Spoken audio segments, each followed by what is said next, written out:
melihat saya tuh kasihan. Kasihan loh, biar lo enak-enak. Jangan gitu, biar enak-enak. Gaji tiap bulan terima, keluarga sakit nggak bingung berobat. Seperti ini bingung.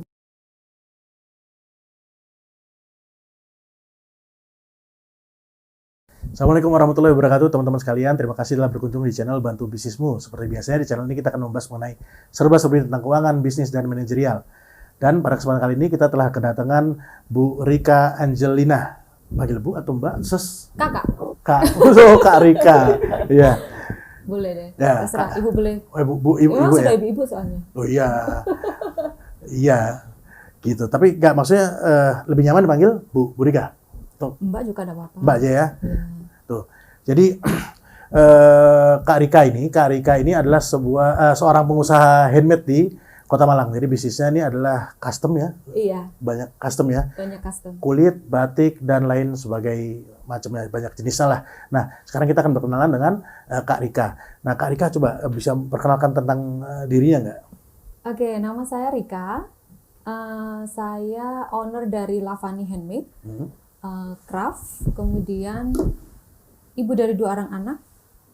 Itu aja atau bagaimana? Loh, enggak, mungkin latar belakangnya mungkin iya. asli Malang. Asli Malang. Asli Malang. Kemudian memulai bisnis ini sejak 2015. Dari 2015 sampai sekarang ya. Sekarang, iya. Oke. Setelah resign dari pekerjaan. Oh, pernah bekerja sebelumnya? Iya, betul.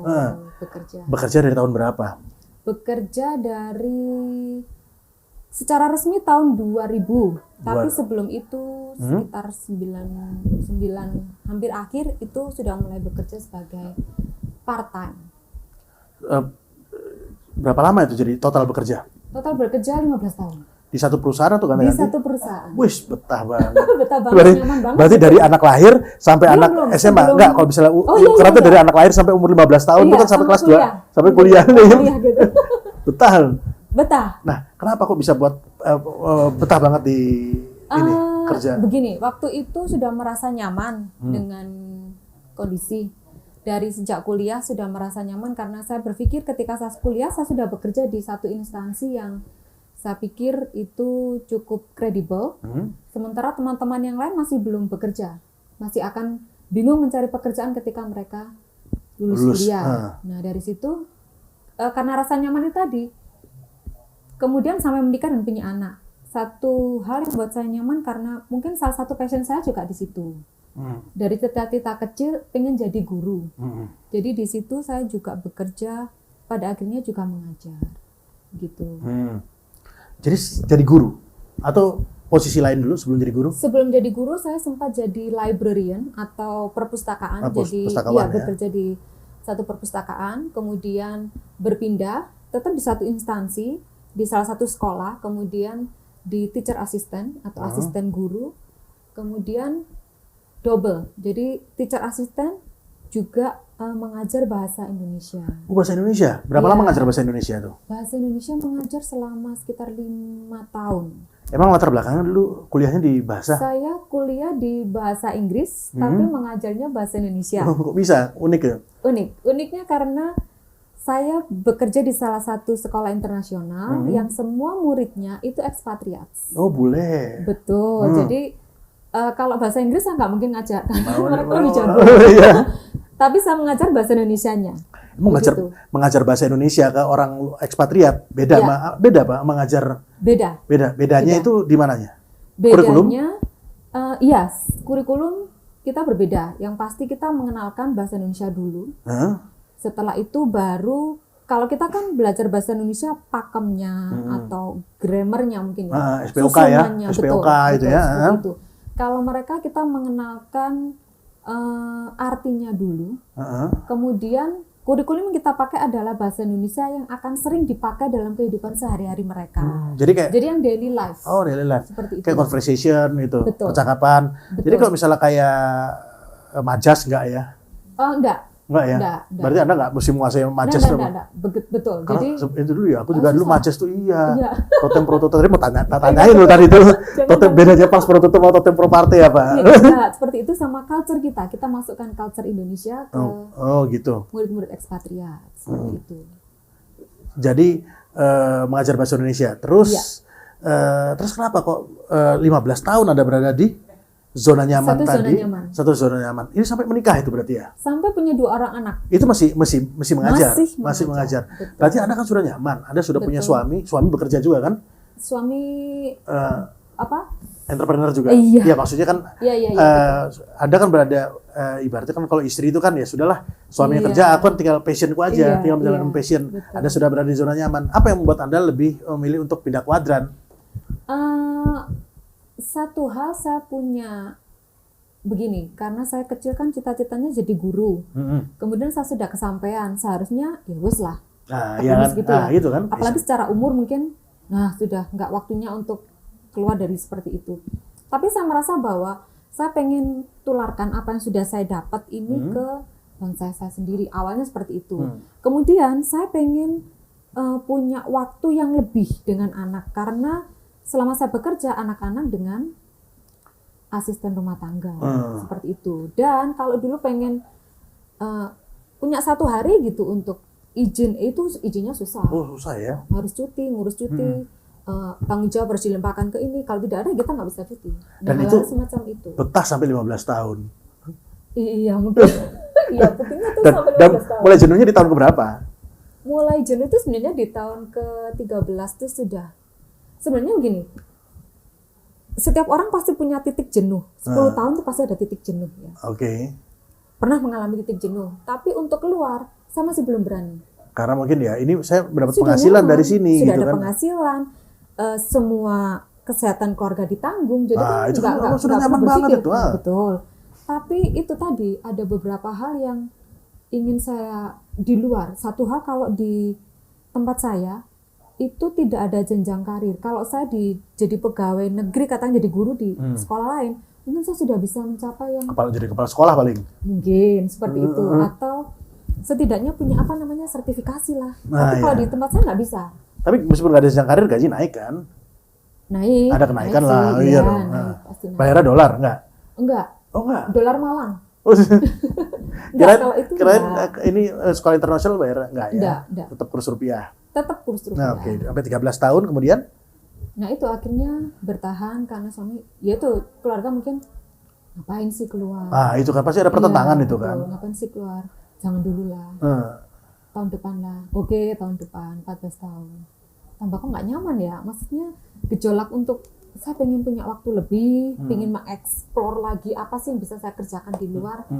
Karena saya merasa kok dunianya sempit di satu benteng itu aja. Kalau kita masuk kerja dengan satu benteng yang punya aturan sendiri. Nah akhirnya itu pertentangan itu yang membuat saya saya harus keluar ini. Itu berarti 2013. 13 tahun. Iya. 2013 ya, kan tadi mulainya tahun 2000 tuh. Iya. Ngajar berarti tahun 2013 sudah mulai ada pertentangan. Iya. Lalu apa yang Anda lakukan ketika ada perlawanan seperti itu dari dalam diri? Saya mulai mencoba untuk, saya hobinya tas, beli tas. Waktu itu hobi banget. Kalau baju enggak, tapi kalau lihat tas gitu pengen deh beli. Saya mulai awal-awal, kenapa enggak saya tekuni hobi saya. Jadi kan seneng kan kalau hobi dia bisa punya sendiri, syukur-syukur kalau bisa dijual. Nah, biasanya kok orang hobi itu kan jarang untuk dijual lagi karena udah seneng. Iya, tapi saya berpikirnya waktu itu gitu, hobi yang bisa menghasilkan juga. Nah, akhirnya mulai mencoba untuk bikin tas. Siapa tahu ada teman yang suka gitu. Dengan idealisme tertentu. Nggak tertentu itu cukup tinggi itu. Oh gitu ya? Oh kayaknya sih. Dari zona nyaman itu ya? Dari zona nyaman kan. Dan tas ini kan nggak semua gini. Ini kan super tersier kok, ya kan. Betul, nah, jadi kalau idealisme bukan hal yang, kalau hobi makan itu kan itu mesti primer. Setiap orang suka ya, misalnya baju oke lah, dia masih sandang pangan papan kan. Betul. Tas ini kan harus kalau sudah terpenuhi baru beli tas kan gitu kan. Iya memang. Tapi ya nggak tahu karena pengen ya. Suka awalnya mencoba itu dulu sebenarnya. Kemudian bikin, dan kok ada yang suka. Yang suka sih bukan. Bikin sendiri Anda? Kebetulan saya belum bisa jahit waktu itu, jadi saya cuma desain, saya menentukan bahan, saya cari orang untuk bantu saya mewujudkan apa yang saya mau. Jadi saya punya desain, punya ini, cari orang. Ya cari orang itu nggak mudah juga untuk menentukan orang yang bisa cari. menemukan itu dan menemukan satu orang yang bisa mewujudkan itu. Itu mulai akhirnya membuat. Tahun 2014. Oke. Jadi itu masih kerja kan? Berarti? Masih bekerja. Oke. Betul. Oke, lanjut Bu. Setelah Bu itu, si Kak ya. Oh ya Kak. lanjut Kak Dika gimana? Akhirnya jadi saya coba saya pakai. Pasti bagus, iya bikin sendiri loh. Wah, promo kan, iya. promo. Tapi begitu kira-kira berapa harganya? Mahal bagi teman-teman itu mahal karena kulit batik itu dari semua tertentu. Tapi bagi ekspatriat waktu itu I love it, maksudnya mau dong satu. Dan mereka nggak berpikir itu mahal gitu. Nah dari situ memang akhirnya ini ya kalau orang handmade itu bedanya di situ. Iya. Dengan harga segitu orang milih beli yang merek KW yang sudah terkenal gitu. Itu awalnya.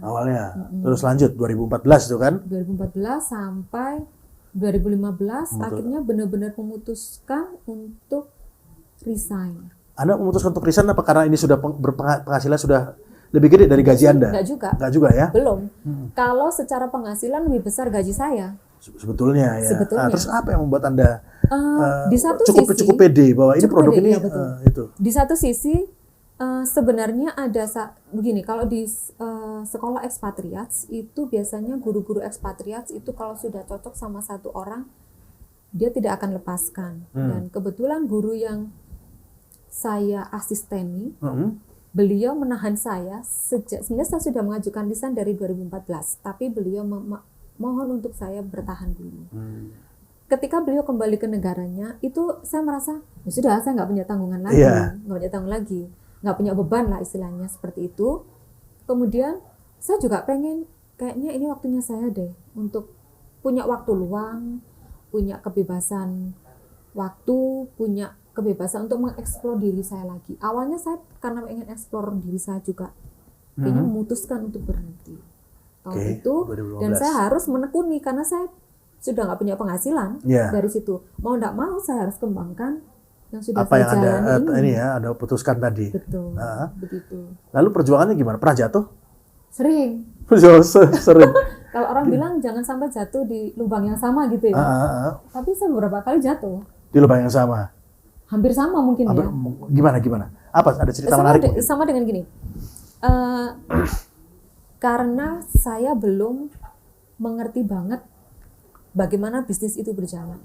Saya belum punya kemampuan bisnis sama sekali lah. Sama sekali. Pokoknya nol putul keluar dari kerja. Iya, pokoknya saya bisa ini loh, aku bisa bikin barang ada orang yang bantu gitu. Pokoknya dengan idealisme itu saya bisa jalan, saya bisa hidup. Nggak mikir ke depan seperti apa. Dari situ saya gila, gini ya ternyata ya punya produk itu nggak hanya punya produk terus nggak tahu harus bagaimana menjualnya. Itu gila, maksud saya perjuangannya luar biasa menentukan orang.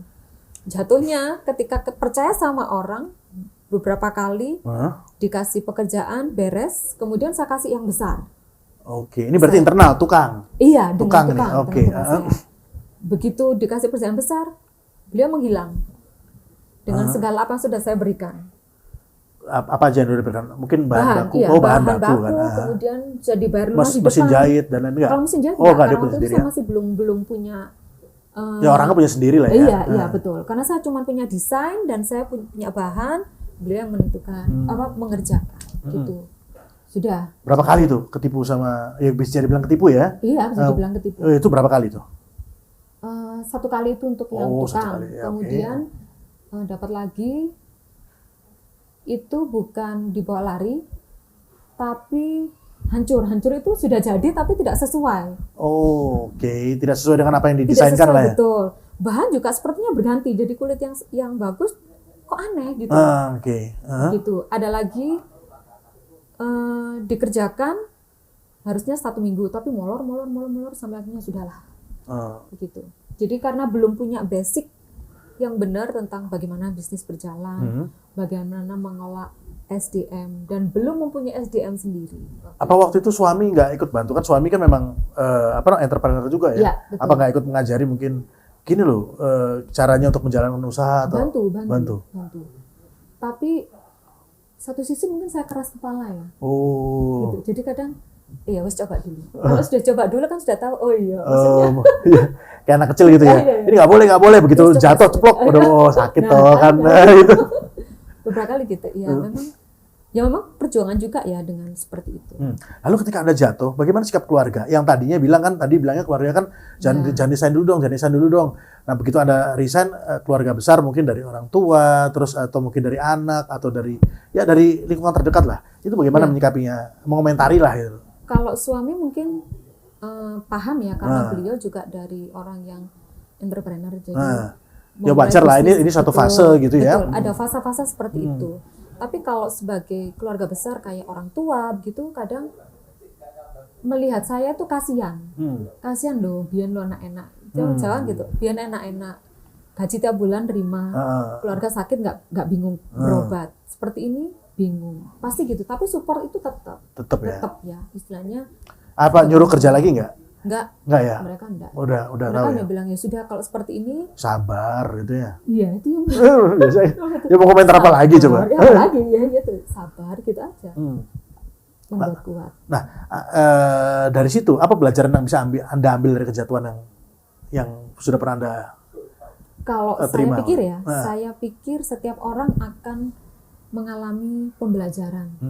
Dan setiap orang itu ada, kalau menurut saya ada jatah gagalnya. Dan saya nggak tahu jatah gagal saya berapa. Kita nggak tahu setiap jatah gagal kita itu berapa. Mungkin kalau sudah gagal 6 kali, yang ke-7 kita akan sukses. Kalau kita nggak menghabiskan jatah gagal kita nggak akan tahu kapan kita sukses. Gitu ya? Kalau saya gitu. Jadi sudah, ini keputusan saya, ini yang sudah saya ambil, saya harus terima resiko itu. Nah terus, berarti pelajaran yang Anda ambil adalah jangan cepat menyerah gitu aja ya? Betul. Yang kedua, jangan mudah percaya sama orang. Oke. Satu lagi, jangan pernah kasihan. Terima orang atau kasih pekerjaan, jangan hanya karena kasihan.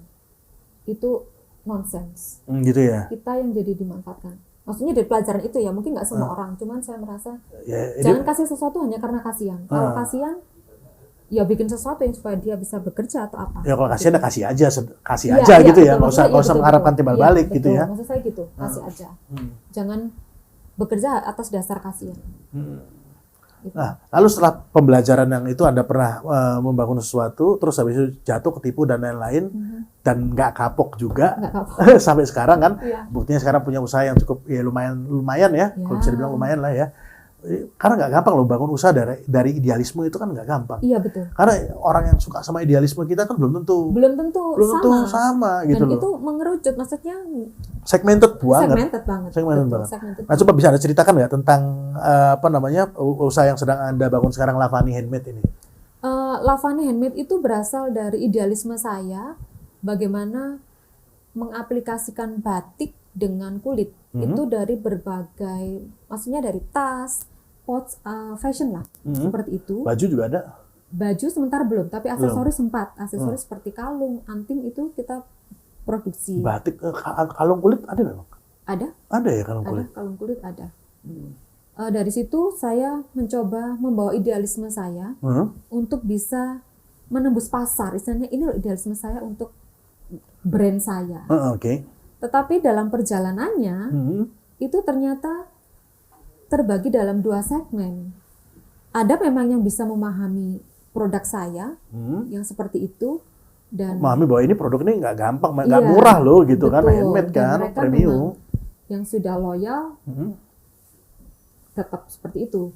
Ada lagi yang segmen custom. Jadi mereka datang ke kami, kemudian bisa bikin ini enggak?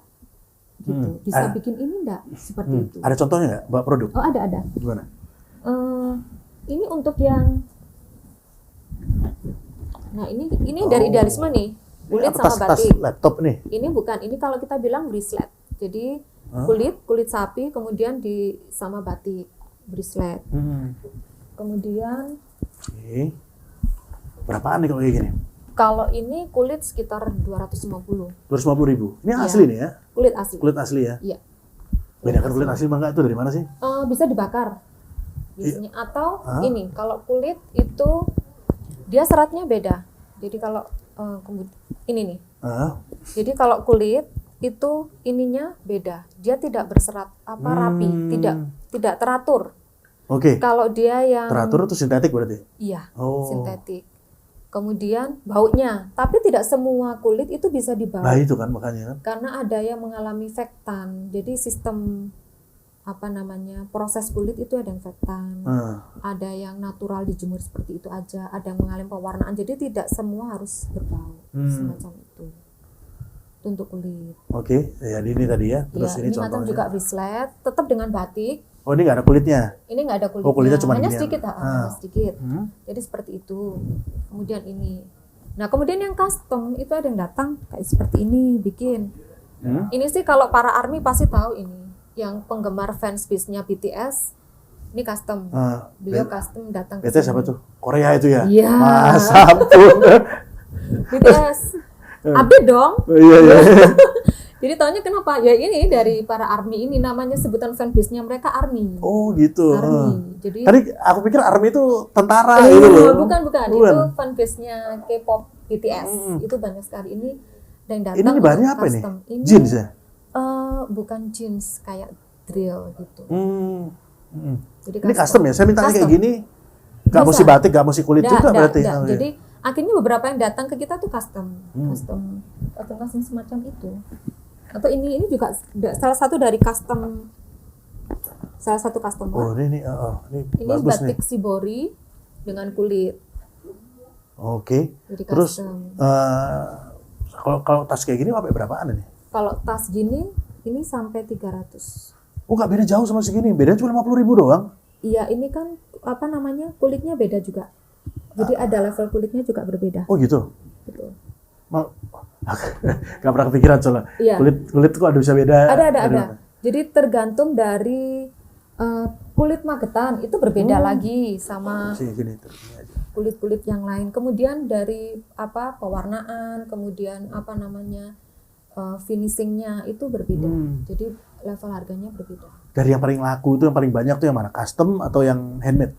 Kebetulan yang paling banyak justru custom. Custom ya justru ya. Custom ke kita. Jadi beberapa justru dari private label. Kalau private label mereka datang, nggak tolong bikinkan ini tapi jangan di post. Karena private label mereka. Oke, bisa seperti itu. Jadi pakai private label mereka. Jadi lebih banyak yang custom ya. Sekarang Terus, lebih banyak yang custom. Nah, custom terus apa aja yang paling banyak paling laku? Ini kan kayak tas gini ini ya. Apalagi selain tas gini yang custom? Custom paling banyak tas kecil, aksesoris, pouch gitu, mungkin untuk souvenir nikah itu pouch itu juga kita nangani. Kalau masa pandemik ini sekarang beralih ke masker. Masker ya. Masker. Apa batik juga atau Batik batik ya? tetap di batik. Karena nggak mungkin kulit kan? Enggak. Gak iso napas orangnya. Gitu kan masih bilang topeng gitu kalau pakai batik. Ini karena masa pandemik ya. Ada contohnya masker yang batik. Mungkin di luar kayaknya masker batik. Oh ini mau launching. Jadi masih belum. Oh masih belum. Ini yang Coba, lagi mau dibuka ya? hits. Ya, Buka. silakan. Bukan batik ya, tie dye. Apa tuh? Tie dye itu sistemnya diikat-ikat baru kita pewarnaan. Nah, semacam ini. Ini. Iya nggak umum ya. Ya, betul. Tapi ini custom. Ini enggak kan? Enggak, kalau ini customnya bisa mungkin memilih Pola. alur pola. Ini kan nanti diikatnya model apa, mau warna apa bisa. Tapi sementara ini kita sediakan dulu seperti ini. Ini masih akan launching minggu depan, jadi masih dalam proses pengerjaan. Ini masih contoh, masih trial. Ini jadi satu. Nah terus kalau misalnya kayak gini nih, harganya berapa masker kayak gini? Kalau masker ini nanti akan dijual di range harga 20.000. Nanti kalau reseller beda lagi. Oh gitu. Kami banyak reseller juga untuk masker. Jadi kan biasanya kan masker harga 5.000-an, 4.000, ini Iya, 20.000 loh. betul. Dan pasar sudah ada ya? Sudah ada. Sudah ada ya. Ini istimewa ya. Jadi kadang-kadang orang lihat ya ini harga kok kemahalan segini, kok larang ya. Padahal ya memang berarti segmen target pasar aja kurang tepat. Yang bilang mahal tadi itu kan. Betul. Berarti banyak untuk pasar sendiri. berarti ada juga yang ada. Memang minat. Kalau misalnya masker sama warna polos semua kan, atau apalagi yang masker beli di scuba ini. itu ya. Yang bukan masker scuba, masker yang kalau kita beli di pasar modern kayak Indomaret, Alfamart itu kan Oh, yang iya, yang iya, iya, hijau atau biru itu kan masker medis. medis ya, kan standar masker banget medis, itu. Iya. Iya. Itu juga. Wah, ya jadi ini belum launching. Masker belum ya? Masih Belum ya? minggu depan. Kalau batik sudah, tapi untuk yang taida itu masih akan launching minggu depan. Kok Anda berani dengan jual ini? Apakah sudah ada peminatnya ataukah optimis saja atau sudah ada yang minta? Saya pokoknya minta masker, nggak apa-apa deh harga mahal. Sudah ada yang, jadi Sudah kan minta. ada beberapa reseller dari Jakarta, dari Semarang, pelanggan batik kita. Jadi kadang orang kantoran terus saya coba mau bikin batik taida ini, ada yang mau nggak? Sudah banyak. Gitu ya. Foto dong. Oh, jadi karena Jadi ini kan prosesnya lama kalau tie-dye. Jadi kita proses dulu, ini masih coba salah satu contohnya ini. Tie-dye itu apa sih? Tie itu dari Thailand. Bukan, tie itu ditali. Oh, tie. Iya, jadi ditali. Jadi sistemnya pewarnaan ini kan misalnya warnanya ini nanti pakai warna-warna ini ditali. Ini bu handmade juga. Handmade. Makanya mahal Iya, ya. kita Jadi, kerjakan jadi semua. satu ini sama yang lainnya itu pasti Beda, motifnya beda. nggak Nah, itu bisa ya. sama. Nah, itu loh yang Nggak akan ada yang sama. Makanya itu yang buat mahal tadi itu ya, Iya. karena biar pasti nggak sama. Betul. Bukan print. Saya pikir tadi print itu bukan ternyata ya. Nah, terus selama ini tantangannya apa ini? Ini kan pertama ini bisnis yang kalau aku bilang dengan ini idealis banget. Iya. Ya kan? Terus tantangannya apa? Pasti kan ada yang wah ini kemahalan atau betul. apa Itu namanya? nomor satu itu kayaknya. Kemahalan itu ya. Mahal. Ini larang gitu ya. Orang, kalau dibandingkan inilah katakan 250, orang pilih yang mereknya sudah terkenal lah, Kremes atau Levi itu yang sudah itu meskipun KW, super KW apa kan sudah dapat Pantene sudah brand lah. Gitu. Tapi ini kan orang nggak tahu ini apa. Tapi tantangannya adalah yaitu tadi bagaimana menemukan pasarnya, bagaimana pasarnya bisa meluas lagi. Itu tantangannya memang. Terus habis itu membuat orang jadi aware bahwa ini loh sebetulnya ada produk ini, ada produk bagus dan nggak mahal. Kalau misal orang yang tepat pasti bilang nggak mahal kan. Nah ini ada produk yang bagus, unik, terus tidak mahal lah ya. Kalau aku bilang tadi aku pikir ini kulit kayak gini harganya mahal, ternyata cuma 250.000. Nah gimana caranya mendeliver pesan tersebut bahwa ini ada produk bagus nggak mahal dan akan membuat Anda kelihatan lebih keren lagi. Ya beda lah, keren lah gitu ya.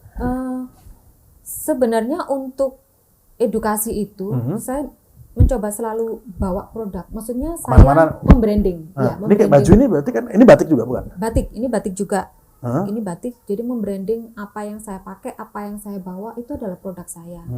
Nah, ketika orang mulai tertarik, ini unik sih. Iya, beli di mana? Ini bikin sendiri.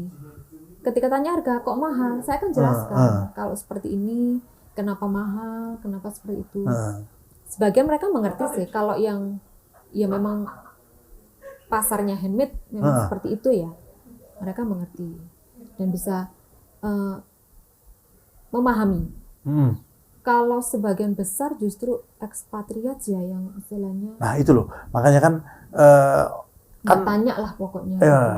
Kan makanya orang kita ini kalau misalnya aku ngelihat secara umum, ini kan orang kita ini kurang menghargai apa yang namanya seni. Iya. Iya kan? Betul. Kalau handmade ini kan seni kan. Tapi orang kan orang kita cenderung kan konsumen ya. Iya. Dia kan ngelihatnya bahwa oh ini mahal, dia nggak peduli. Nggak branded lagi.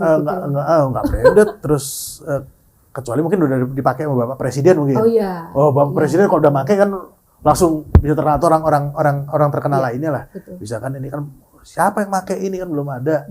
Nah terus dan lain dari itu orang kita tidak bisa menghargai, belum bisa belum bisa menghargai apa yang namanya seni gitu loh. Mesti dianggap harganya murah. Kami juga ada apa namanya? Kami kan juga bisnis kami kan salah satu kan ada fotografi juga. Nah itu kadang-kadang cuma jepret-jepret gitu doang kok harganya kok. Segini ya? Harga sampai segini sih kan gitu ya. Ini kan kurang lebih pasti kan juga ada orang beranggapan seperti itu. Itu gimana tuh cara mengedukasinya? Gini. Nah mungkin biar teman-teman kan juga bisa lihat di sini kan betul. Lavani Handmade itu sebetulnya mungkin harganya tinggi tapi nggak mahal. Beda loh harga tinggi sama mahal itu kan. Iya betul. Kalau harga mahal relatif, orang mahal atau enggak itu saya pikir relatif. Tapi kenapa harga kita segitu? Karena kita pakai kualitas yang bagus. Kulit, kemudian batik cap, saya orangnya gitu. Minimal cap lah tadi. Kalau nggak tulis minimal cap, jangan printing. Kemudian pengerjaan kita itu benar-benar yang nggak pabrikan, maksudnya apa ya? Tapi kan orang kan nggak tahu itu, Iya, gitu loh. iya, Itu loh masalahnya kan orang nggak tahu itu. Orang taunya cuman gini doang, Iya. baju gini doang, mahal lagi kan gitu kan. Nah itu gimana tuh caranya tuh membuat orang bahwa mungkin kan perlu diedukasi tuh bahwa ini loh gini, ini loh cara produksinya, Iya betul. kayak gini. Betul. Jadi orang tahu bahwa oh ya pantes apa namanya harganya tinggi karena ya produksinya ternyata ribet kan gitu. Produksi memang kalau ribet-ribet ya. Terus kemudian produk kita itu limited. Limited artinya tidak massal. Jadi kalau satu produk biasanya saya hanya maksimal itu 12. Dikit banget loh. Dikit banget. Jadi kenapa saya itu mahal? Karena pasti beda kan kalau beli untuk yang produk massal kan pasti beli bahannya Iya, lebih mahal lagi. bisa brosir atau seperti itu. Kemudian jadi eksklusif. Eksklusifnya katakan satu tas cuma 12 orang yang pakai di Indonesia. Di dunia ya. Bisa jadi. Di dunia Iya, karena iya, seperti itu. Kemudian dari pengerjaan kan kita pakai orang-orang yang bapak-bapak ini yang biasanya kalau apa namanya produk massal mereka dibayar dengan harga murah. Tapi kita menghargai benar-benar pekerjaan mereka dengan memberikan lebih kepada mereka. Itu kan perlu diedukasi buat orang-orang itu. Maksudnya pembeli-pembeli ini harus diedukasi bahwa ini harga tidak mahal karena pertama ini ikut menyumbang kesejahteraan juga karena ya kesejahteraan orang-orang yang tadinya kerjanya dibayar dikit sekarang kami bisa membayar lebih. Terus habis itu juga karena produksinya rumit ya wajar kita butuh waktu yang lebih lama. Karena kan waktu itu kan termasuk kalau bisa dibilang time is money gitu kan. Jadi kan karena lebih rumit. Kemudian limited juga. Apanya? Limited juga kan itu. Nah itu kan yang perlu diedukasi. Itu menurutku termasuk tantangan juga Karika. Itu tantangan memang. Tantangan juga. Besar, nah terus edukasi bagaimana yang akan dilakukan supaya yang tadi itu bisa dikemas terus habis itu sampai ke orang-orang. Biasanya kita sering mungkin ngundang Raffi Ahmad gitu misalnya untuk ngomong itu, lah nggak bisa kan misal gitu loh. Kalau mungkin dengar mungkin bisa gitu ya. Atau kalau misalnya butuh Vino Bastian nih kepada nggak ada mirip-mirip dikit, ada mirip-mirip dikit di sini. Gitu, iya. Gimana tuh? Coba gimana caranya supaya orang itu ya kan siapalah kita kalau kita ngomong tapi kalau orang lain yang ngomong mungkin kita endorse ke siapa. Nah itu mungkin ada gambaran seperti apa itu? Kalau selama ini kita masih posting aja, jadi biasanya saya posting sistem kerja kita atau bapak-bapak yang lagi kerjakan itu seperti itu. Kemudian biasanya di salah satu produk itu kita ada, kebetulan saya tidak bawa, ada satu cerita. Misalnya bapak ini kerjakan ini dengan keluarganya seperti ini, terbantu seperti itu. Biasanya ada beberapa yang saya selipkan seperti itu. Ada story-nya. Nah, story itu mungkin bisa nggak? Kalau misalnya gini, ini kan kalau jualan kan cuma kayak gini. Ada goodie bag-nya nggak? Ada dong. Nah, di goodie bag-nya itu kan mungkin bisa dijelaskan. Iya, betul. Sudah Biasanya dilakukan. saya pakai kartu sih, kecil gitu. Oh, nanggung. Kan biar gede kelihatannya gitu ada. ya? Di ilustrasi aja karikatur atau apa gitu. Bahwa ini kerja kayak gini nih. Ada ikut menyumbang ini buat orang-orang kerja dan lain-lain. Itu kan terdeliver juga. Kalau kartu kecil kan nggak kelihatan. Iya sih. Ide. Terima kasih loh. Yes. Baru kepikiran juga soalnya. Iya. Itu. Nah, kalau sekarang sudah punya berapa penjahit berarti Kak Rika? Saya kalau yang pasti ya, maksudnya yang pasti itu yang selalu ring saya satu pakai. lah, ring Iya, satu. Ring satu itu ada 2 orang. Oke. Kemudian ada beberapa yang musiman istilahnya kalau kita dapat project yang lumayan banyak dan tidak tercover oleh 2 orang pekerja kita ada orang-orang yang biasa membantu kita juga. Jadi sistemnya musiman dan mereka standby untuk selalu membantu gitu. Nah, terus menyikapi pasar juga. Pasar Indonesia tadi kan sudah oke. Tadi sudah disebut bahwa orang luar negeri itu lebih menghargai seni. Kenapa nggak coba untuk jualan ke luar negeri gitu? Itu tantangannya. Kalau ke luar negeri itu masih sementara ini kita dibawa personal ke luar negeri itu yang sudah pernah ke Zimbabwe, ke Uganda, ke Malaysia, Amerika, Inggris, Australia. Australia. Itu beberapa sama Belanda. Nggak. Tapi untuk pasar besar kita masih belum, maksudnya belum menemukan jalan untuk ke sana. Karena gini, kalau pasar besar kan kayaknya nggak mungkin juga, karena ini kan handmade ya, kan eksklusif ya. Iya, maksudnya untuk pasar menembus sana itu loh masih. Mungkin nggak ada kenalan gitu, misalnya temen, saudara, atau kenalan dari Facebook, atau dari Justru kenalan dari mana, kenalan itu nanti jadi proksi Anda untuk jualan ini. Jadi jadi kayak selama ini yang membawa itu justru yang sudah kenal tadi itu. Mereka yang bawa, tapi kan tidak banyak. Jadi cuma 1, 2, kemudian kenal lagi, mau dibikinkan seperti ini, seperti itu selama ini. Jadi belum yang kapasitas besar. Tapi beberapa memang sudah justru dari luar yang order untuk. Wah, itu kan maksudnya kalau dari luar itu kan pasti ya tadi harganya juga, orang luar itu kan nggak mikir harga ya. Kalau suka ya dibeli aja gitu. Betul kan? Iya. Saya punya kenalan juga dari Australia, seniman juga yang ngelukis dari bukan ngelukis ya, dia pokoknya mengelola sampah. Jodalson namanya. Jadi dia mengelola sampah segala macam, dari sampah dikelola, dan itu dihargai mahal banget sampah loh padahal. Keren. Nah, jadi orang-orang kayak luar negeri itu kan menghargai ini. Nah, kalau misalnya betul-betul bisa menemukan kuncinya tuh kayaknya itu. Iya, itu yang belum, selama ini belum kita temukan untuk benar-benar jalur masuk ke sana. Selama ini kita masih personal, istilahnya dibawa oleh seseorang. Kemudian suka, temennya minta, pasti dia untuk calling lagi, kontak lagi untuk. Jadi, tapi kirim keluar, berarti ngirim. Kirim. Ekspor berarti. Satu-satu gitu deh kayaknya. Ekspornya besar deh ya. Enggak juga, ekspor juga kan kena pajak kan, bayar. Apa sih ada pajaknya dong? Enggak dong. Kalau cuma 1 gitu biasanya nggak sampai sih.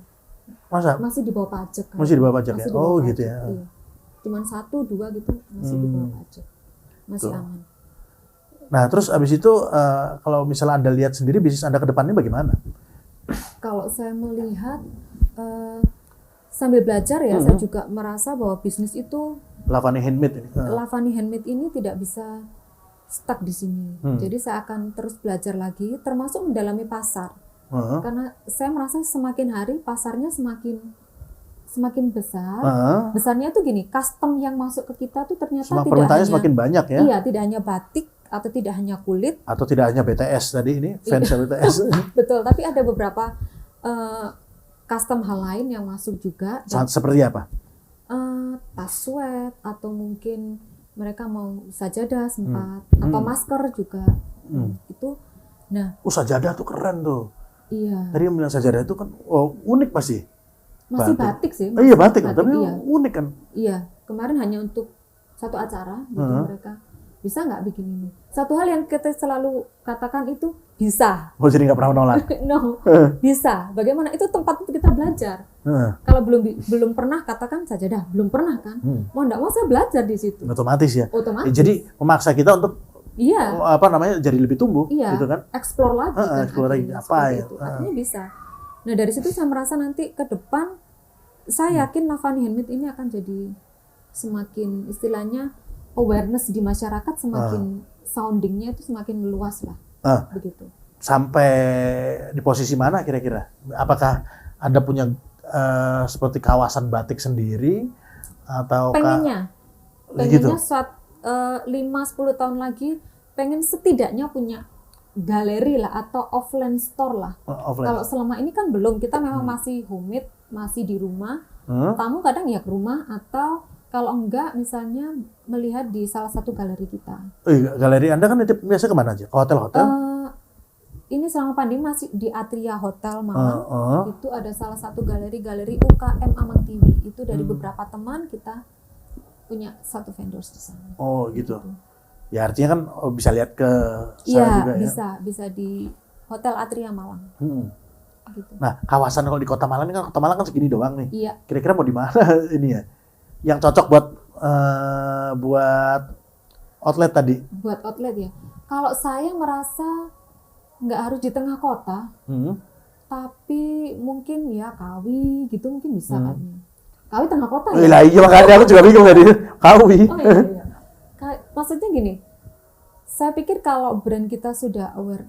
Sekarang gini, rumah saya itu Malang coret ya. Tapi kalau ada beberapa tamu yang memang mereka memaksa untuk tahu rumah, ya mereka datang. Itu kan jauh juga. Ya, itu kan ya kondisi sekarang. Tapi kan nanti ke depannya kan, Anda punya gambaran kira-kira di daerah mana sih mau punya galeri? Ya paling enggak Saujajar lah. Saujajar. Yang punya kota sendiri kan Saujajar gitu ya. Nah. Nah itu ya ada galeri lah di situ gitu. Ada galeri batik di Saujajar nggak ada kan? Banyak sih sebenarnya. Masa sih? Ada beberapa rumah yang menjadi galeri batik di sana. Di daerah mana? Saujajar kan paling nggak Danau Sentani, terus tinggi itu Maninjau atau apa itu ada batik. oh Maninjau kan masuk. Iya ada. Kalau yang porosnya kan Danau Toba, Sentani itu kan. Iya. Kok Sentani ya? Iya Sentani. Kerinci, nah itu kan Sentani kan yang belok sana ya. kan Danau Toba terus itu kan Kerinci itu. Iya betul. Itu kan paling nggak ada ruko-rukonya kan di situ tuh galeri. Boleh ada di situ. Itu agak yakin gitu ya? Lo makanya lo gimana? Iya. Kamu masih 5 tahun 10 tahun lagi. Iya. Mimpi besar itu dimulai dari hal kecil ini. Oh, kan mimpi gratis. Oh iya. Dulu kita masih TK ditanya mau jadi apa? Mau jadi presiden, mau jadi pilot, mau jadi apa? Saya belajar bahwa mimpi saya itu banyak yang sudah terwujud. Misalnya saya cita-cita jadi guru sudah terwujud. Kemudian saya pernah ikut satu seminar itu Shining Woman. Jadi kita dipaksa untuk bikin satu di kertas ukuran apa sih kehidupanmu 5 tahun mendatang. Itu saya punya mobil, saya punya rumah, punya bisnis fashion. Itu sudah ditentang semua. Nah itu mimpi kan itu. Tapi iya. nothing is possible. Iya, pertama kan mimpi gratis tadi tuh. Iya, betul. Kalau mimpi bayar baru mikir. Nah itu. Mimpi sih gratis kok. Janganlah. Nah, terus abis itu dari apa namanya? Tadi kegagalan Anda, berarti Anda tidak mengulangi kegagalan. Kira-kira kan tapi tantangan semakin banyak tuh. Ya, tantangan semakin besar. Anda tidak bisa lagi bilang saya nggak bisa percaya orang lagi. Iya, nah, karena tetap. orang akan semakin banyak. Iya. Anda akan butuh. Tadi kalau ada ring 1, ring 2-nya mungkin ring 3 penjahit pasti lebih banyak kan. Saya rasa 10 orang ada. Mungkin ada ya. Ada total. Kalau pas proyek besar ada. Berarti sampai 10 orang. Nah, artinya kalau misalnya ini semakin besar lagi, permintaan semakin banyak, apalagi mau tembus internasional, keluar negeri, kan pasti nggak bisa kita nggak bilang percaya orang. Berarti sistem pengawasan harus ditingkatkan. Harus. Bagaimana menilai satu SDM itu, controlling itu itu kan penting juga. banget. Jadi apa yang harus Anda lakukan jadi ke depannya nih? Ngerekrut tim? Iya, kalau pengennya punya satu tim sendiri, ini kan sudah punya 2 orang ini yang istilahnya jadi pion kita lah. Kalau bisa nanti kita juga merekrut lagi untuk yang benar-benar saya tahu kualitasnya, saya tahu cara kerjanya, seperti itu. Jadi controlling itu harus banget dan memang wajib kayaknya. Berarti timnya mana dulu nih? Pengawas, marketing, atau apa dulu? Tadi apa yang perlu kayaknya dibutuhkan? marketing nomor 1 deh. Butuh marketing dulu berarti? Marketing nomor 1 itu sepertinya. Oke. Sekarang selama ini jadi marketingnya hanya mulut ke mulut atau sudah punya Instagram, Facebook? Saya punya Instagram. Tapi penjualan paling besar dari mana? Penjualan paling besar masih dari loyal customer yang sebelumnya. Jadi kebanyakan justru mereka tidak follow Instagram saya, tapi mereka tahu dari mulut ke mulut. Iya. Gitu. Tapi mungkin kan untuk penjualan dari Instagram, Facebook dan lain-lain. Memungkinkan karena beberapa juga datang dari Instagram.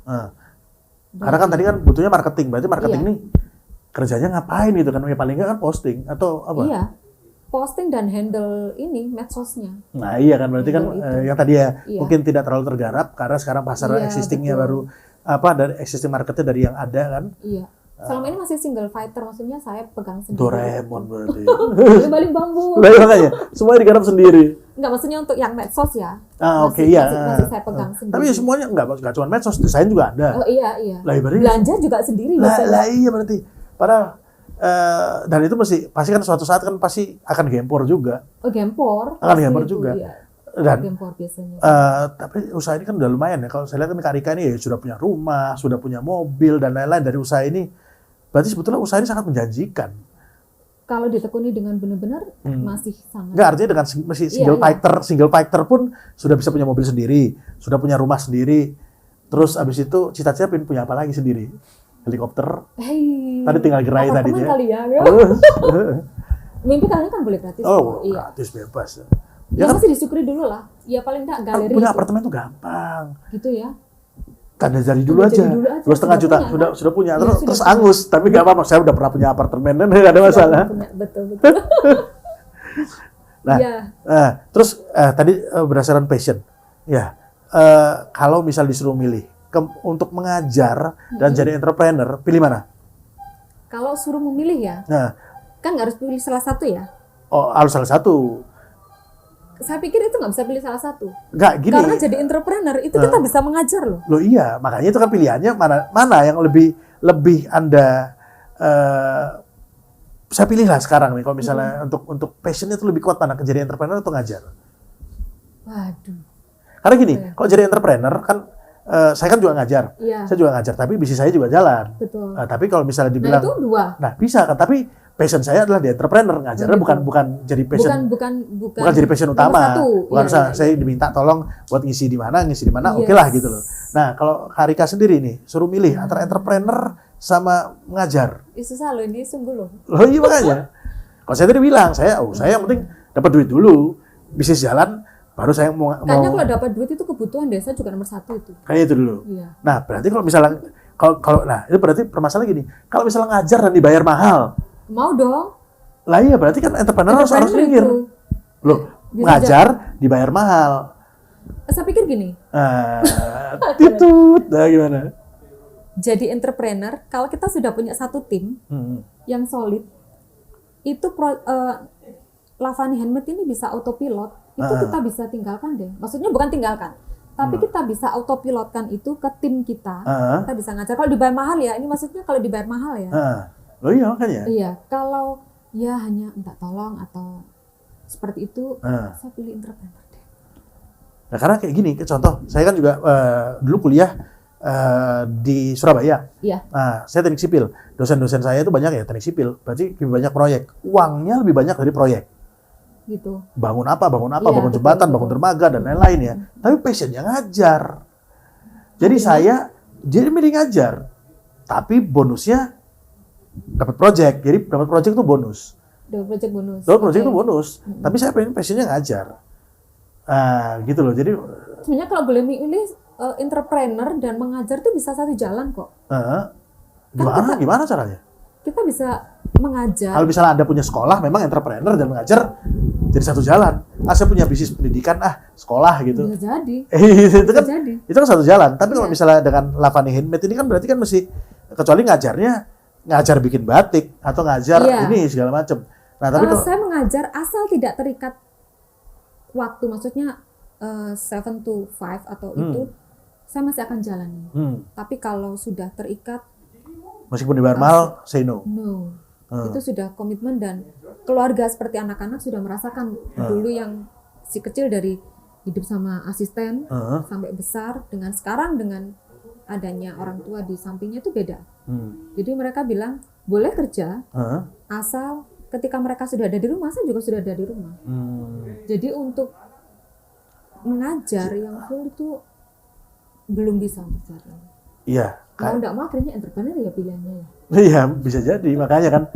Susah nih. Iya makanya. Tapi kan kita kan harus milih prioritas dulu kan gitu ya. Yes, betul. Tuh, karena dengan ada prioritas itu kita kan, kalau misalnya nggak ada prioritas malah bahaya, malah semuanya jadi kerasa penting gitu. Merasa penting itu. Merasa tadi. penting. Akhirnya Jadi nggak terhandle dengan baik juga. semuanya jadi separuh-separuh Iya. gitu loh.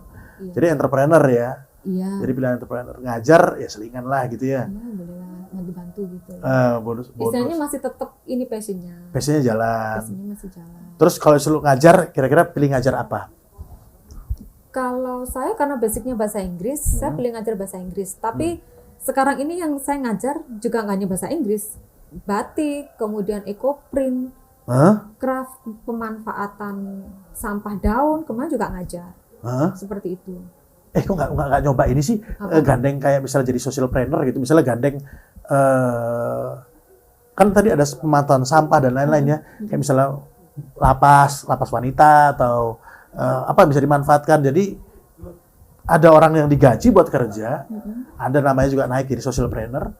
Itu yang belum menemukan.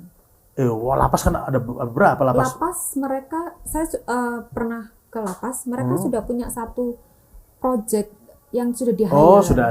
Jadi betul. keduluan ya. Iya, jadi mereka sudah punya project-project dan mereka sudah punya orang-orang yang sudah mereka biasa hire gitu. Kalau beberapa kali memang sempat ke beberapa desa untuk ngajar.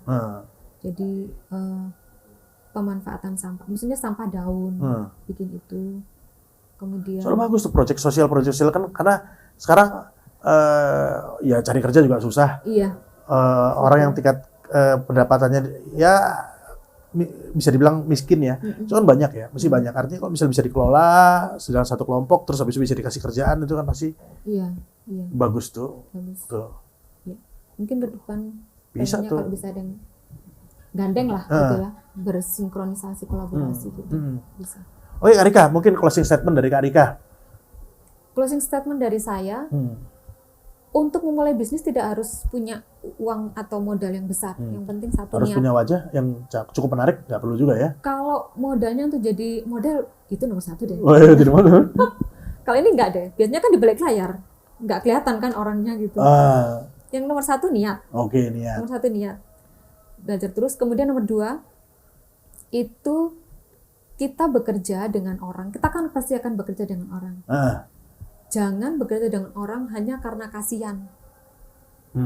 Jangan juga karena ada ikatan, maksudnya saudara atau ya profesional teman. lah. Artinya pun teman, saudara, tapi tetap kita profesional, ada kontrak, gitu. Kita gaji. Bukan karena saudara, seakan mau negur, itu berantakan.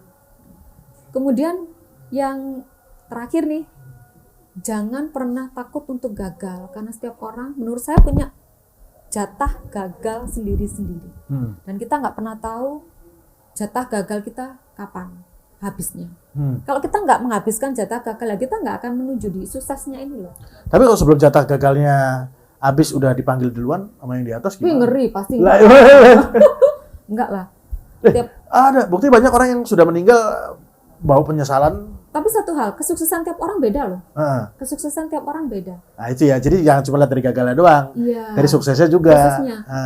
Pencapaian setiap orang itu berbeda. Oke. Itu. Tuh. Itu aja. Jadi gitu ya teman-teman. Jadi dari Kak Rika ini dari tadi udah pernah jatuh gulung kuming, terus juga latar belakang keluarga juga ya bukan dari keluarga Tony Stark ya. Bukan dari keluarga Tony Stark, tapi sekarang ya alhamdulillah sudah punya rumah, anak sekolah, pendidikan juga ini ya bagus ya, anak-anak pendidikan bagus. Ya artinya punya banyak impian. Artinya jadi entrepreneur itu ya yang penting tadi niat ya. Niat, jangan takut gagal. Terus kita memang kalau misalnya menolong tetap harus profesional, ya memang iyalah. Kita memang profesional karena membangun bisnis yang nggak profesional ya seperti membangun di pondasi yang nggak kuat. Jatuh bangun tadi itu akhirnya. Gitu. Oke, jadi demikian teman-teman sekalian. Semoga diskusi kita pada kesempatan kali ini bermanfaat. Terima kasih Kak Rika atas kehadirannya. Sama-sama. Jangan lupa ini di follow, mungkin Instagramnya apa sih? Lavani Handmade. Lavani Handmade, nanti nongol kok di sini kok nanti namanya Lavani Handmade. Terus kalau misalnya mau jadi reseller ya monggo, bisa. Mau jadi konsumen juga boleh banget. Ini kayaknya jadi tempatnya ini tablet keren. Iya. Keren, nggak kelihatan mau ketemu klien nggak kelihatan murahan lah. Nggak kelihatan murah, ini kelihatan keren ini. Nggak kalah lah sama batik-batik yang ada di mall-mall. Jadi demikian teman-teman sekalian, kami mundur diri. Terima kasih.